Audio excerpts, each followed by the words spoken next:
Somos facilitadores do mercado de seguros. Somos a engrenagem que acelera os negócios entre o corretor e a seguradora. Somos os braços que faltam no dia a dia para multiplicar o número de apólices. Nosso DNA está no seguro de transporte de cargas. Somos reconhecidos pela nossa experiência e excelência de 20 anos. Somos hoje solução para mais de 3.000 corretores. Somos referência técnica para treinamento, orientação e execução do seguro de transporte.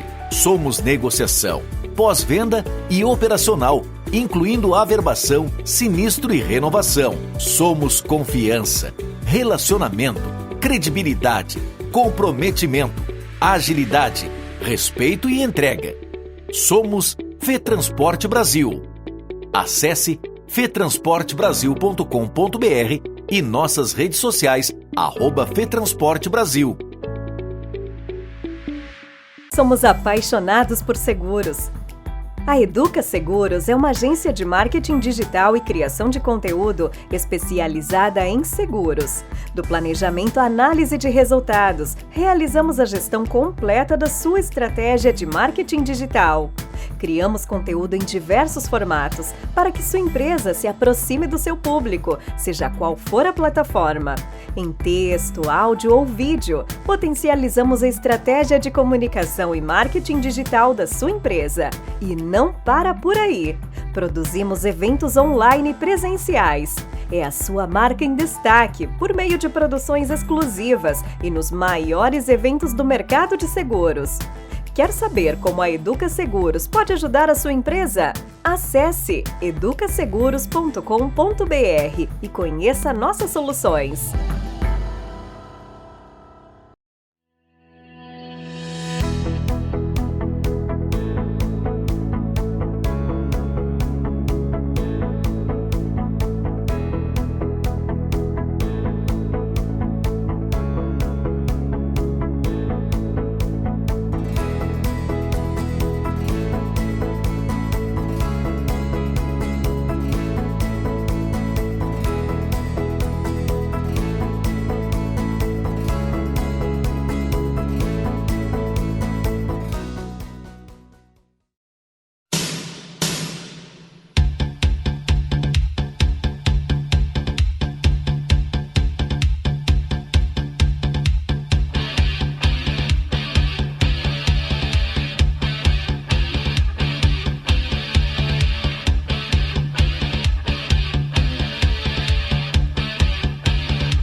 Olá, sejam bem-vindos a mais um painel da Fetransporte Brasil Conference. Eu sou Rogério Bruch, diretor comercial da Fetransporte Brasil.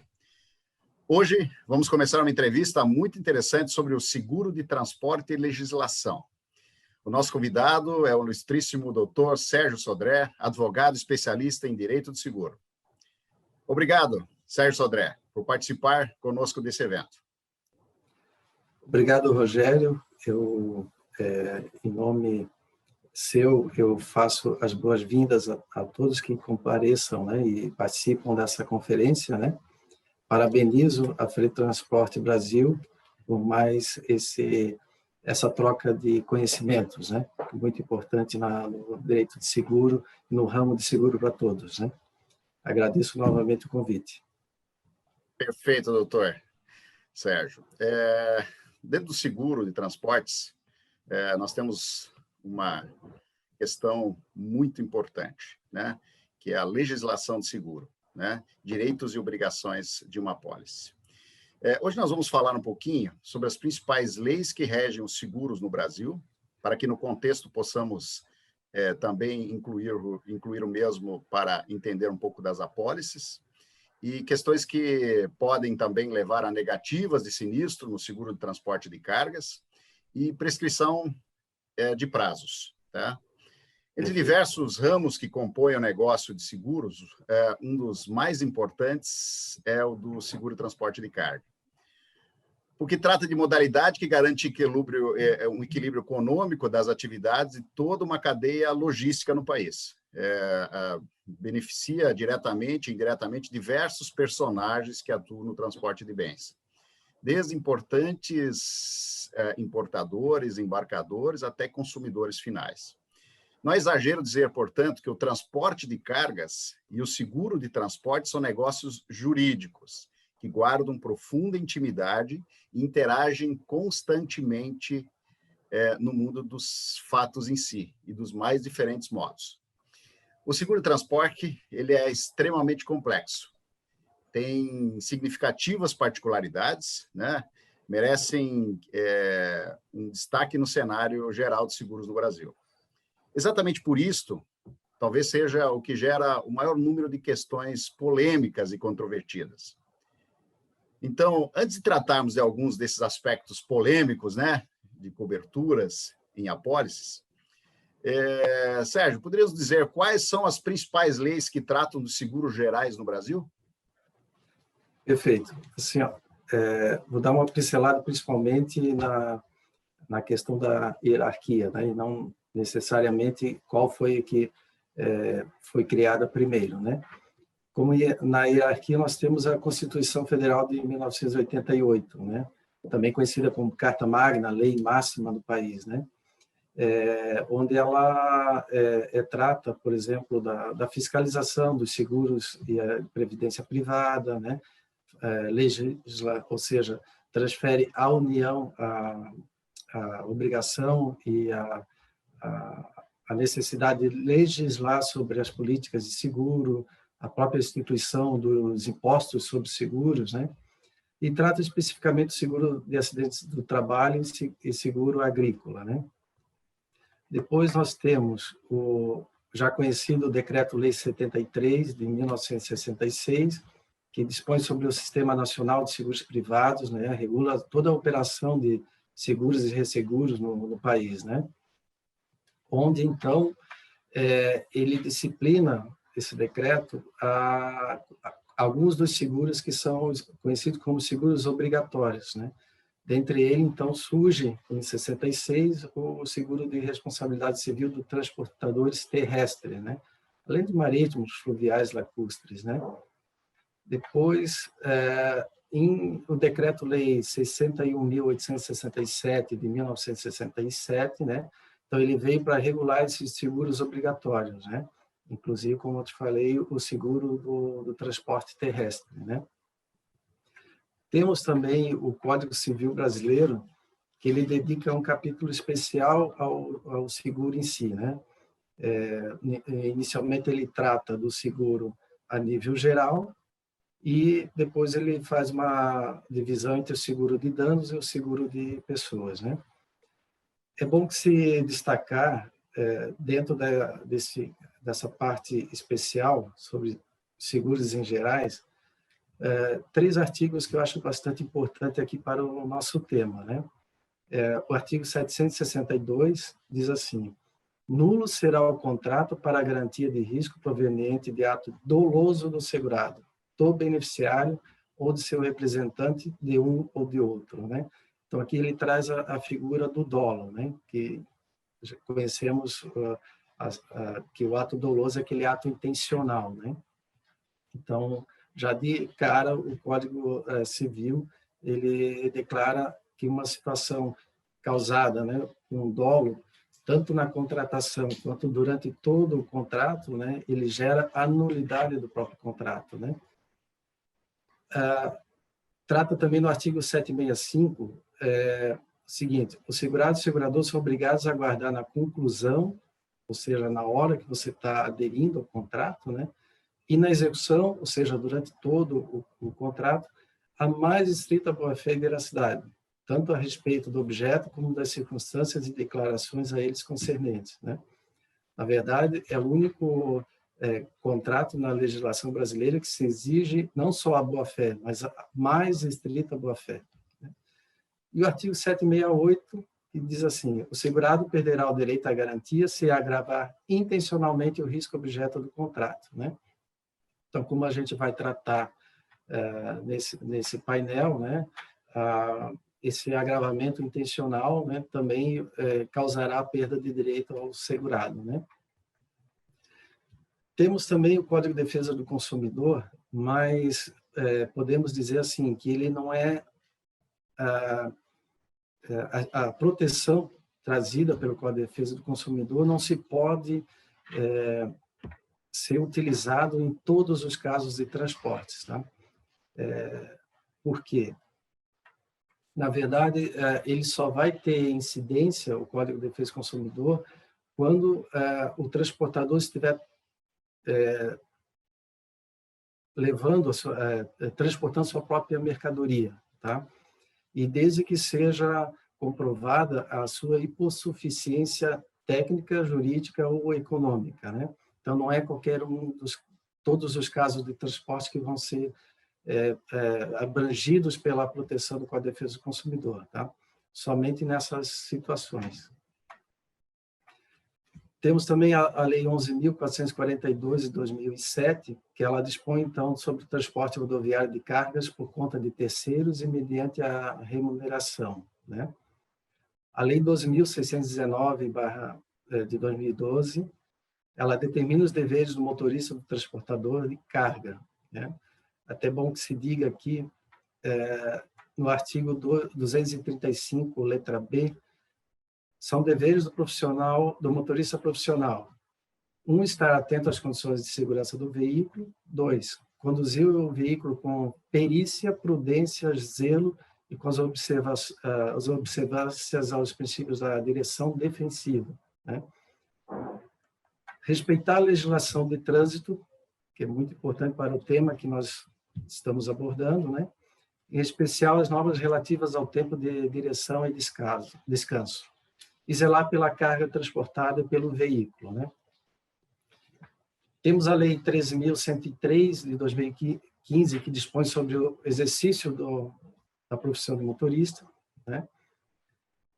Só fazendo um parênteses aqui, que existia também o Código Comercial, tá? Mas ele foi quase que totalmente revogado pelo Código Civil. Hoje ele trata basicamente do transporte marítimo. E temos também aqui que levar em consideração o Código de Trânsito Brasileiro, né? A Lei 9.503, de 1997, que traz as normas gerais de circulação e conduta, condução dos veículos motoristas profissionais, as infrações de trânsito e os crimes de trânsito, né? Importante aqui chamar a atenção dos transportadores para o artigo 310. Diz assim, é considerado como crime, né? Permitir, confiar ou entregar a direção do veículo automotor à pessoa não habilitada, com habilitação cassada ou com o direito de dirigir suspenso, ou ainda a quem, por seu estado de saúde física ou mental, ou por embriaguez, não esteja em condições de conduzi-lo com segurança, né? E também Perfeito. o artigo... São itens, doutor Sérgio, muito importantes aqui a serem destacados, né? Que é justamente algo que afeta diretamente, né, as transportadoras, né, e aos seus motoristas. Perfeito. Então, esses artigos são de grande importância no seguro transporte de carga. Isso. Ele já traz aqui uma espécie de gerenciamento de risco que deve ser observado já pelo transportador, né, na escolha de seus motoristas, né? Como também é crime de trânsito, no artigo 311, a velocidade excessiva em algumas situações, né, alguns locais, como próximo de escolas, hospitais, estações de embarque, desembarque de passageiros, enfim, esses locais que reconhecidamente têm maior concentração de pessoas, né? Perfeito, doutor. Esse preâmbulo que foi feito na introdução pelo doutor Sérgio, ele revela exatamente, né, quais são as leis que o transportador, né, e, por sua vez, também os seguradores estão afetos quando nós falamos de condições gerais de apólices, né? Então, estas são as leis que devem ser previstas nos contratos de seguro, né? E, naturalmente, as que não estão previstas nos contratos, não estão citadas, são as subordinadas, teoricamente, conforme o doutor Sérgio comentou. Perfeito, doutor Sérgio? Exatamente. São as principais, assim, né, que a gente possa trazer aí para conhecimento principalmente dos transportadores, né? Perfeito. E, doutor Sérgio, o senhor poderia apontar, vindo tudo isso, a gente olha, então, da forma prática, né? Quando ocorre um acidente, por exemplo, né? Vamos agora estar no mundo do transportador. Quais que o senhor poderia apontar causas que podem levar o motorista a causar um acidente com o veículo transportador e, consequente, a carga transportada? Vamos lá. Quais são Temos as alguns principais fatores causas, né? principais, exatamente, né? Não na sequência de acontecimentos, né? Mas as principais causas são o uso do telefone celular, né? Que hoje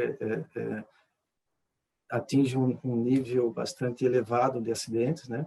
O próprio sono, que é tão prejudicial quanto a alcoolemia, né? A própria alcoolemia, como eu falei. O uso de substâncias tóxicas ou entorpecentes, desde drogas ou mesmo remédios, né? Para espantar o sono, por exemplo, né? E, em especial, também o excesso de velocidade, né? Que hoje está sendo uma das causas negativas de companhias de seguro no seguro de transporte, né? Em princípio, são mais essas aí. Quer dizer, doutor Sérgio, então, que, na realidade, essas são as principais causas hoje dos acidentes em território brasileiro, né? Exato. Que a gente mais verifica nos boletins de ocorrência, né? E quais são as causas mais comuns, baseado nisto, né, no que a gente falou sobre as causas que podem levar o motorista a causar um acidente? Quais são as causas mais comuns de negativas de seguradoras do seguro, como, por exemplo, o RCTRC, o DC, né, ou mesmo do embarcador? Vamos lá. Como eu falei, primeiro a questão do dolo, né? Então, os atos dolosos, como a gente verificou já no Código Civil, eles são causas de nulidade do próprio contrato, né? Então, eles precedem, inclusive, a negativa ao acidente em si, né? Temos ainda casos de sonegação de averbações, apesar de que ainda, com as novas tecnologias, a sonegação de averbações, aos poucos, elas estão se esvaindo, né? As possibilidades, né? Temos os acidentes causados, direto ou indiretamente, pelo mau acondicionamento da carga, né? Ou mesmo pelo excesso de velocidade, né? Ou as duas coisas juntas, né? E também pela falta de gerenciamento de riscos, né? Ou seja, ou o segurado não contrata o gerenciador de riscos, né? Ou não instala os equipamentos de monitoramento, enfim, né? Geralmente, a grande maioria das negativas tem relação com essas causas aqui explicitadas, né? Destacaria dois itens aí que são que nós temos observado algumas negativas, né? No âmbito do seguro transporte de carga no último ano, principalmente. Eu queria que o senhor falasse um pouco dos atos dolosos, ou culpa grave, né? Por parte do transportador, e também falarmos um pouco também sobre falta de gerenciamento de risco. Perfeito. Tá, vamos lá. Atos dolosos, como eu comentei já no início, são aqueles atos de intencionalidade, né? Ou seja, o segurado ele busca criar, né, o sinistro em si, para obter uma vantagem contra o segurador, né? Então, aquele ato intencional, ele teve o dolo, ele teve a vontade de causar o sinistro, né? Obter, de alguma forma, o lucro com o contrato de seguro, né? Mas a grande temática é em relação ao que é a culpa grave, né? Muitas vezes o próprio clausulado, né, as condições gerais do contrato de transporte, ele não traz especificamente o que é a culpa grave. Ele apenas diz que a culpa grave pode gerar perda de direitos, né? A indenização em caso da ocorrência de um dos riscos cobertos, né?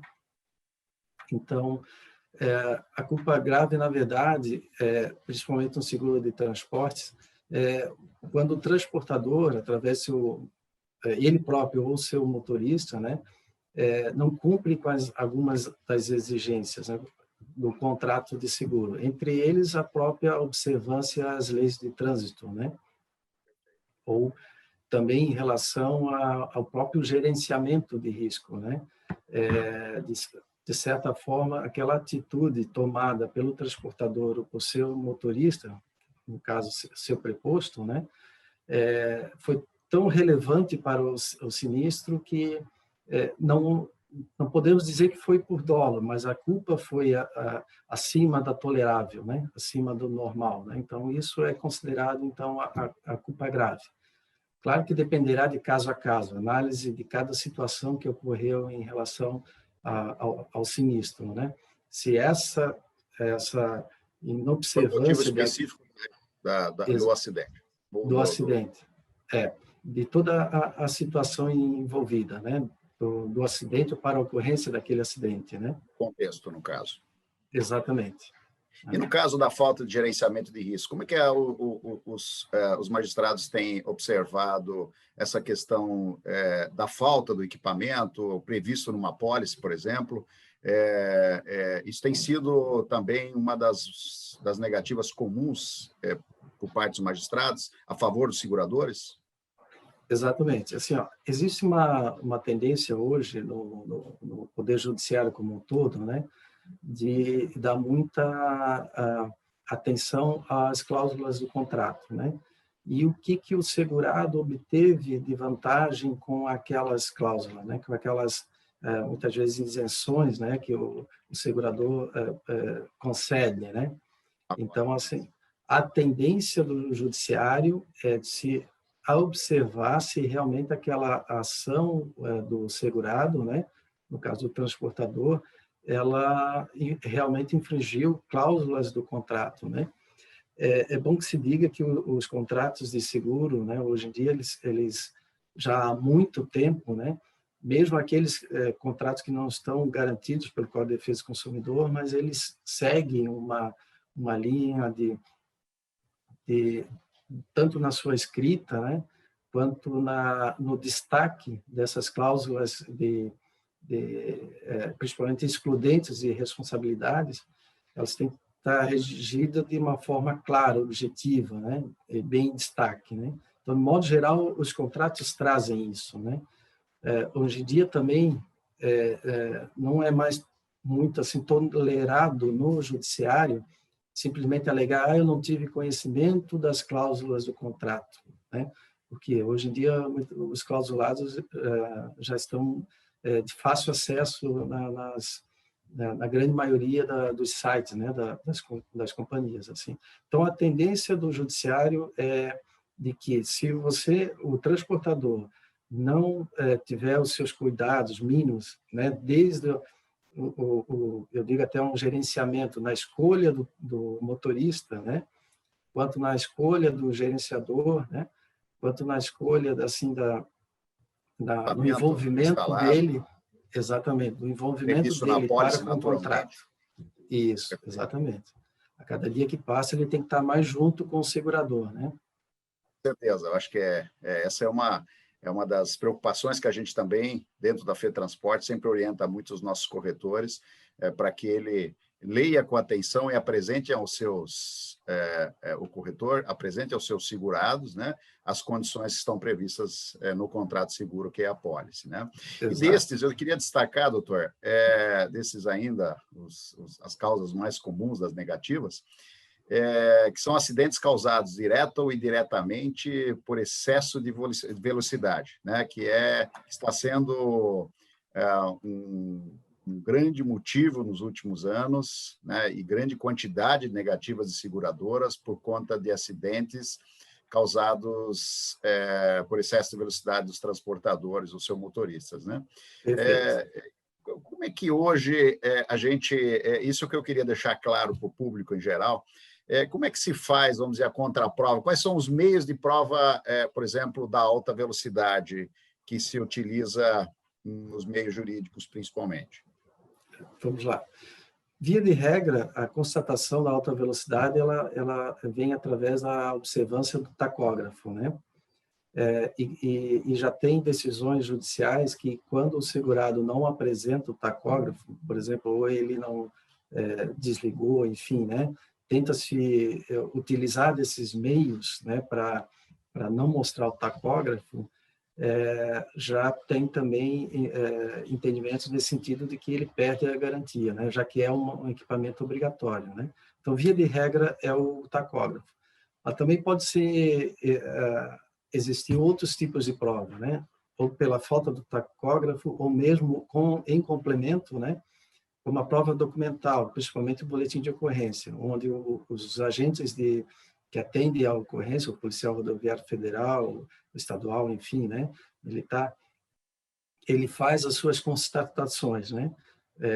Tanto muitas vezes pela frenagem que o veículo demonstrou, os resquícios, né, do acidente, né? Ele vai identificando quais as causas, né? Própria prova testemunhal, né?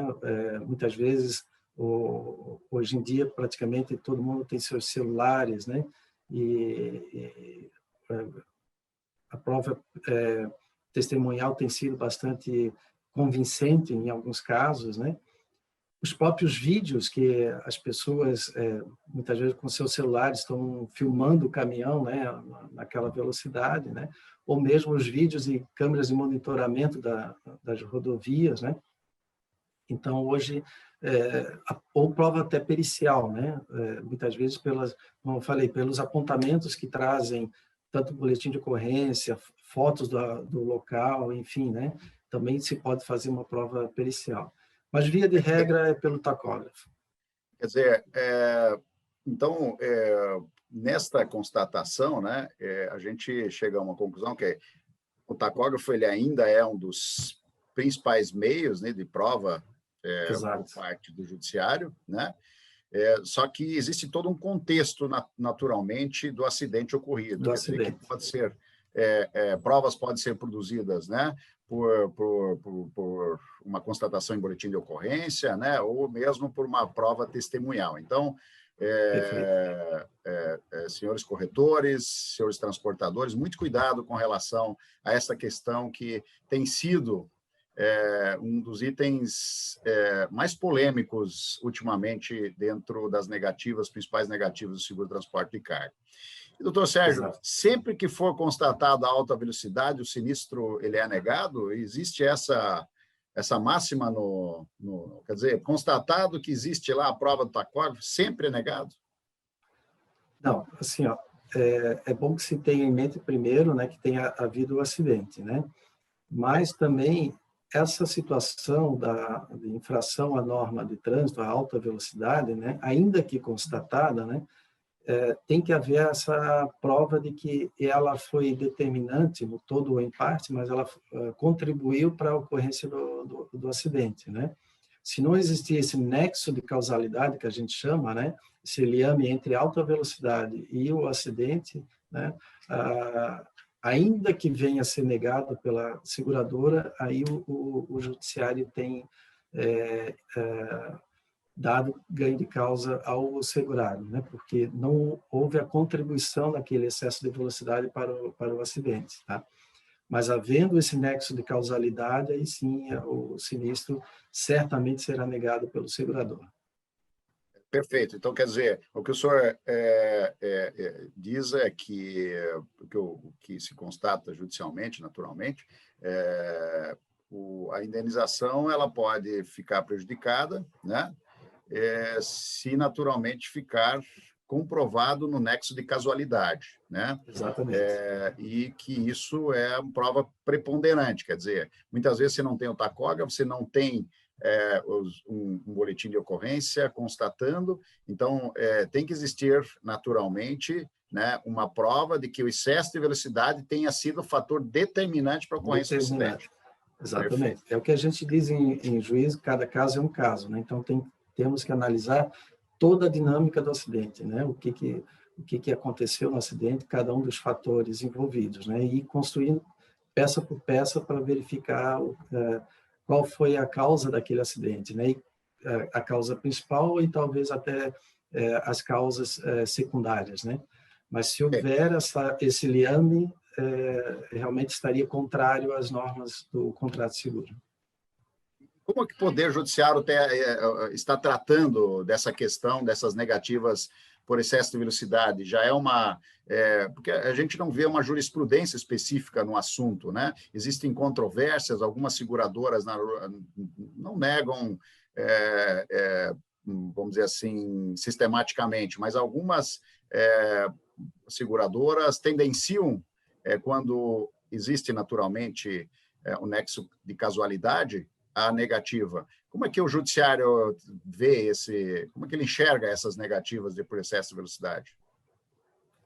Assim, ó, nos últimos anos, tá, a tendência do Poder Judiciário, né, dos tribunais da Federação, dos tribunais de justiça, tem sido nesse sentido de se há esse nexo de causalidade entre a alta velocidade e o acidente, há sim uma infração ao contrato de seguro, né?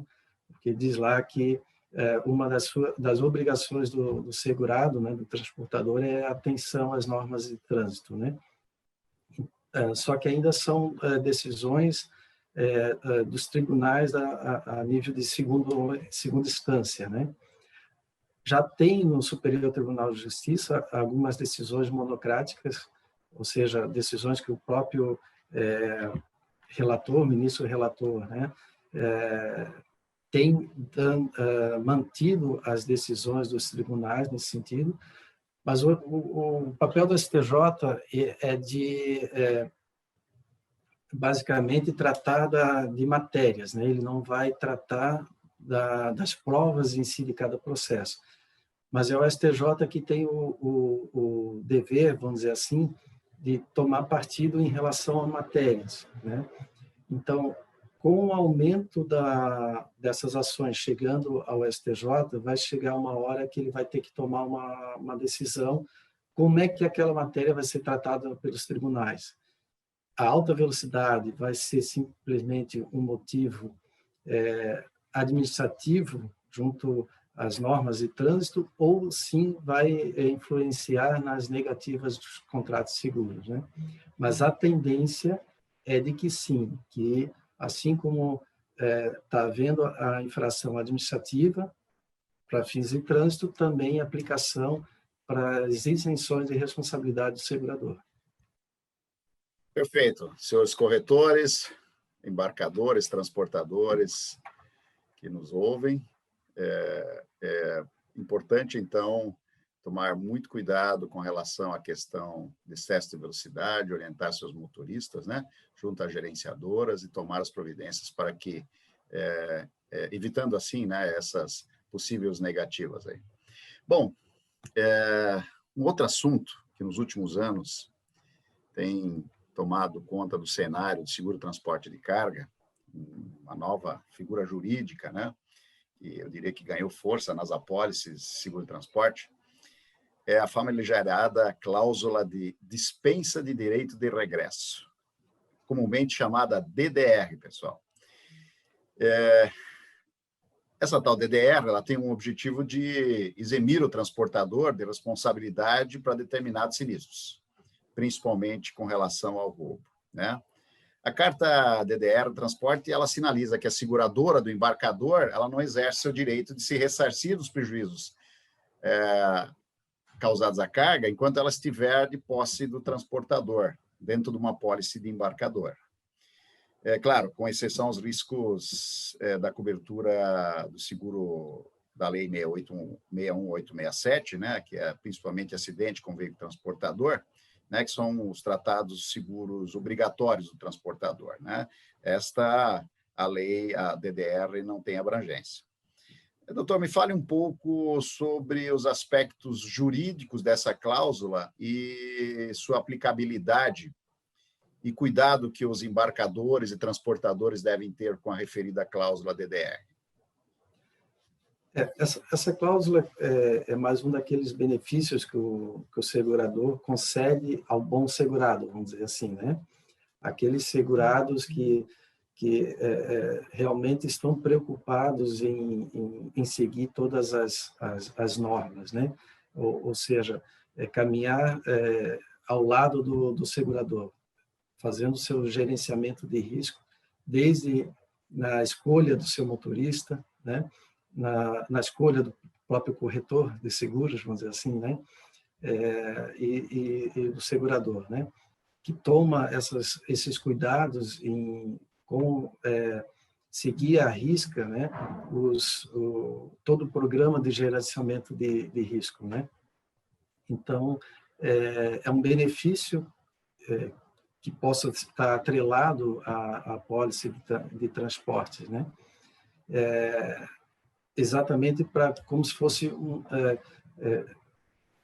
benefício para aquele transportador que traz um menor risco, uma menor probabilidade de sinistro para a seguradora, né?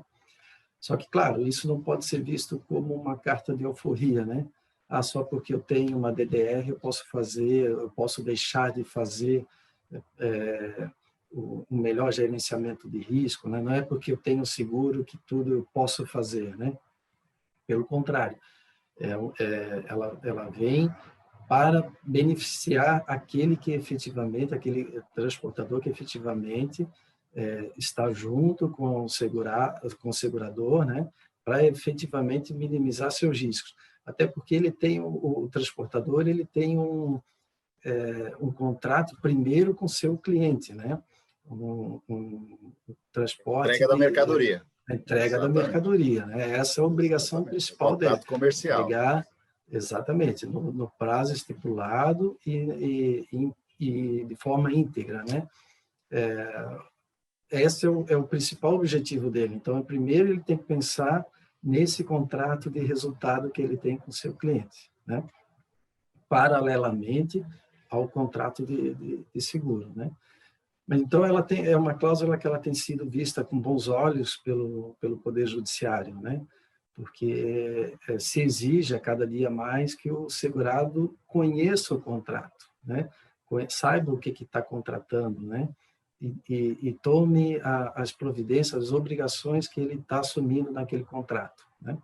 Então, de certa forma, ela tem sido muito bem vista, né? Mas, como eu te falei, ela não é concedida para qualquer um, né? Basicamente para aquele transportador que segue à risca todas as exigências do contrato, né? E também segue à risca as normas de trânsito, né? Doutor, me diga uma coisa. Nós temos também uma figura no seguro de cargas, que são os prazos de prescrição. Como que ocorre na prática essa contagem de prazos prescricionais, que nós chamamos comumente no meio jurídico?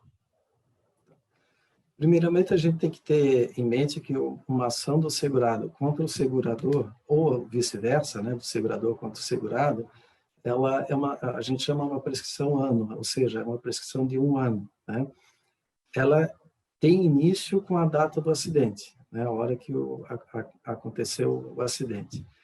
Então, no transcurso de 1 ano, a contar do acidente, a prescrição, ou seja, a perda do direito do segurado de cobrar judicialmente aquele prejuízo, né? Quando é que acontece a suspensão dessa contagem prescricional? Quando o segurado faz a comunicação do sinistro. Então, exemplificativamente, no sinistro que aconteceu, o segurado levou 30 dias para comunicar o sinistro, ele já deixou transcorrer 30 dias do prazo prescricional. Enquanto a seguradora está analisando o contrato ou até vem a exigir uma documentação complementar, alguma coisa desse sentido, esse prazo ele está suspenso. E voltará a correr esse prazo quando a seguradora se manifestar pela negativa do sinistro ou, por exemplo, no caso de um pagamento a menor do valor esperado pelo segurado, né? Digamos assim, a seguradora o segurado alega um prejuízo de 100 mil e acaba recebendo, por algum motivo, 80 mil, né? Então, quando a seguradora faz o pagamento desses 80 mil, se volta a contar, né, utilizando aquele prazo já utilizado até o aviso de sinistro, o prazo de prescrição volta a ser contado. Então, digamos que a seguradora negou o sinistro ou pagou a menor, o segurado já utilizou aqueles 30 dias anteriores, ele teria apenas 11 meses para demandar contra o segurador, né? Então, sempre se conta o início, ou seja, da data do acidente até o aviso de sinistro e depois a manifestação da companhia de seguro. Então, de modo geral, o prazo é de 1 ano, né? Lembrando, tratando de seguro, de uma ação do segurado contra o segurador. Exatamente. Tá? Segurado contra o segurador, né? Ou vice-versa, né? Ou vice-versa. Ou vice-versa, exatamente. Por algum motivo o segurador pagou e depois verificou que pagou indevidamente, por algum motivo, vai demandar contra o segurado, então ele tem esse prazo também de 1 ano para cobrar. Né? Isso gera uma polêmica, né, sobre os prazos. Quando o segurado pode entrar contra o segurador, quer dizer, existe, eu não entrei em 30 dias, eu tive um acidente, quer dizer, esses prazos são realmente confusos, né? Em tese ele tem 1 ano, né, para acionar a companhia de seguro, administrativamente ou judicialmente. Mas ele avisou, vamos supor que ele tenha avisado no mesmo dia, então não houve um prazo, não houve a contagem da prescrição ainda. Mas a partir do instante que a seguradora negou o sinistro, então ele vai ter início ao prazo prescricional. Ele vai ter esse 1 ano para demandar contra a seguradora. Passou desse prazo, ele já perde esse direito de acioná-lo. Prazo, então, que é de suspensão, né, e não de interrupção, volta a ser contado de onde parou, é isso? De onde parou. Com a negativa administrativa do segurador, perfeito? Quer dizer, se eu tiver 12 meses, só para exemplificar, doutor, se eu tiver 12 meses, teoricamente fiz isso no 11º, e a seguradora me negou, eu tenho 30 dias, que seriam os prazos legais, para eu poder me manifestar sobre a negativa. Exatamente. Eu contaria o prazo e o máximo, então, para que eu possa judicializar, seriam de 12 meses, perfeito? O prazo total é 12 meses, né? Mas se eu utilizei 11 meses para avisar o sinistro, né? Avisei o sinistro, quando a seguradora se manifestou, pagando menos ou negando o sinistro, eu só terei mais 30 dias, tá? Porque eu já utilizei os 11 dias anteriores, os 11 meses anteriores. Eu fiquei inerte nesses 11 meses, né? Perfeito, isso ficou bem claro com relação à questão do início do prazo prescricional. E quando e nas ações regressivas, né? Por exemplo, do segurador contra o causador. Então, eu estou lá dirigindo o meu caminhão e um terceiro bate em mim e eu sou obrigado a indenizar a carga pelo meu seguro, e o meu segurador, então, entra com uma ação regressiva contra o causador do acidente. Qual que seriam os prazos? Também anual? Não, neste caso é o seguinte, como o segurado ele acaba se subrogando nos direitos do segurado, o segurador acaba se subrogando nos direitos do segurado quando ele paga o prejuízo, né? Passa para ele o prazo nutrido, ou seja, de 3 anos, né? Para cobrar a reparação civil, cobrar de quem causou aquele prejuízo. Como se ele, segurador, fosse o próprio segurado, né? Se o segurado não tivesse o contrato de seguro, ele tem o prazo de 3 anos para cobrar o prejuízo contra o causador do dano, né? Então, a seguradora, ao fazer o pagamento da indenização, ela está se subrogando naqueles direitos do segurado, como se ela fosse o próprio prejudicado, né? Aí o prazo é regulado pelo artigo 203, parágrafo 3º, inciso 5 do Código Civil, né? Então, o prazo passa a ser de 3 anos. Então, segurado e segurador é 1 ano. Segurador contra o causador do dano, ou o próprio segurado contra o causador do dano é 3 anos. Perfeito, doutor Sérgio. A gente já está seguindo aqui para o encerramento desse nosso bate-papo. Eu gostaria de trazer, numa próxima oportunidade, o senhor novamente para trazer outros assuntos relevantes sobre aspectos jurídicos, principalmente ao seguro e às apólices de seguro de transporte de carga. Mas a gente, infelizmente, tem um tempo de apresentação. E eu gostaria, então, de agradecer mais uma vez a participação, sua participação, doutor Sérgio Sodré, e seus esclarecimentos aí sobre a legislação no seguro de transportes.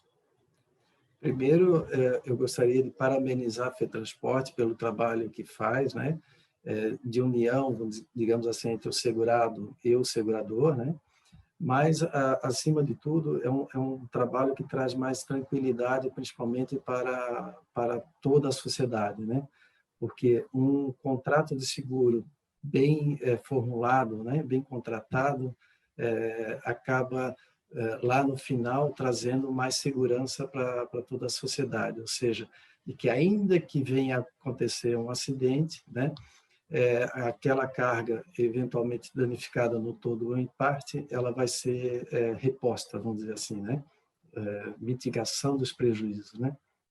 Então, parabenizo pelo trabalho de vocês, parabenizo por esse tipo de conferência que traz uma oportunidade de aprendizado para todos, né? E fico honrado pelo convite e fico à disposição sempre de vocês. Muito obrigado. Nós que ficamos honrados por ter aceito o nosso convite e realmente lhe agradeço aí por ter participado desse nosso painel.